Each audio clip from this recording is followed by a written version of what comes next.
the NFL is so interesting because it's by far the most lucrative sports league in the country. It's got the most money and the smartest people, and it's all about getting that franchise quarterback.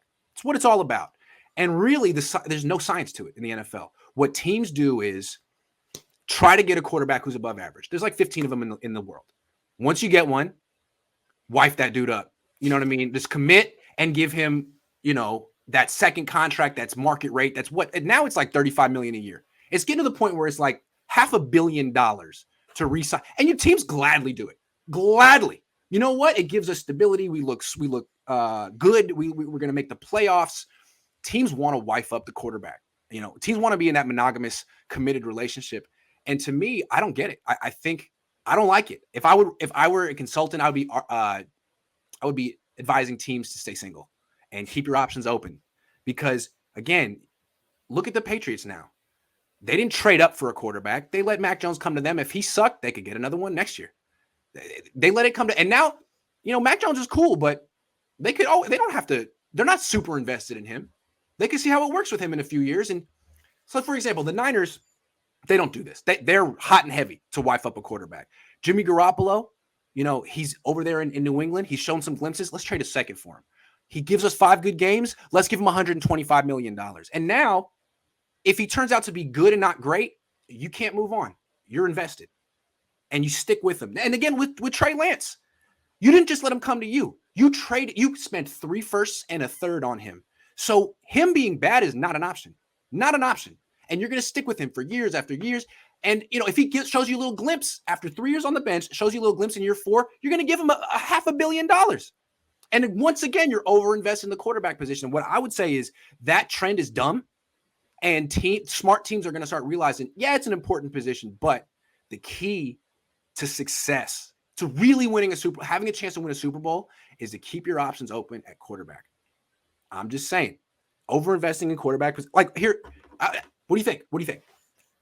Well, I generally agree. I think if Trey Lance in this situation, like when you talk about the Niners, if Trey Lance end up being just average, if he's average and you're paying him what he's getting paid, that's a big plus for you. You can win with that. Yeah. I do think if you do draft, if Mac Jones ends up being elite, I do think you have to give him the contract.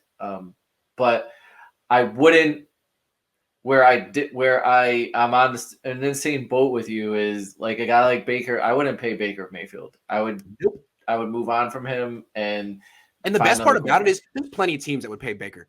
Plenty of teams that look at that as like, he'd be a step up for us. He would give us stability. Great, man. Let me get 2 first-round picks. Yeah, I trade him. Trade Baker, and then I'd go do what the Pats did: is find a rookie quarterback that can manage the game for me, and then I'd see where it goes. See where it goes. You can't manage I know we're talking about the Browns, but you can't get a game manager rookie quarterback or game manager quarterback and just Myles Garrett, just go ball out and just don't lose the game for me. We'll win it. We'll win on defense. We'll run it with Nick Chubb. But the Patriots are in a great spot where if Mac Jones becomes super great, they could give him the contract. Mm-hmm. Or they've proven they can win a game with him throwing 3 times. So if he wants $500 million in 4 years, they could say, no, thanks. We'll trade you. You can get the $500 million from the 49ers or the Raiders or any team that wants to do stuff like that. And we'll just get someone else for really cheap. There's no problem. We've done this before. Look, who are the teams who are hot and heavy to give out big money to the Raiders? They've done it with Derek Carr for years. The Niners. Dallas. I mean, Dak's a little bit better, but same thing. I mean, same thing. But Dallas shells out. Absolutely. The Vikings, you gave a bunch of money to Kirk Cousins. Okay, so what did that accomplish? You're an okay team. You're a decent team, a respectable team, I guess. But so yeah, over-investing in quarterbacks, it's what the NFL does. And to me, it's it didn't lead to a lot of it didn't lead to multiple Super Bowl rings for Aaron Rodgers. It didn't lead to multiple Super Bowl rings for Drew Brees. So why is it the way to go with Jimmy Garoppolo or Derek Carr or Kirk Cousins? I don't think it is. And I think you're seeing smart teams like Arizona and New England figured out hey, draft a quarterback, doesn't work out, draft another quarterback. You don't have to make the big trade up. You don't have to make the huge signing. it doesn't have to be that dramatic. That's all I'm saying. I know it's things might important, but it's not that important. things might be changing for Arizona rather quickly because Kyler Murray is going to get the bag, and then You'll have to think about that. unless they don't, He and gets hurt. I mean, what's he going to look? I'm just saying, but they'll have a big decision to make there. All these teams are going to have a big decision about who deserves the second contract. I'm going to talk about that in a minute. The second contract.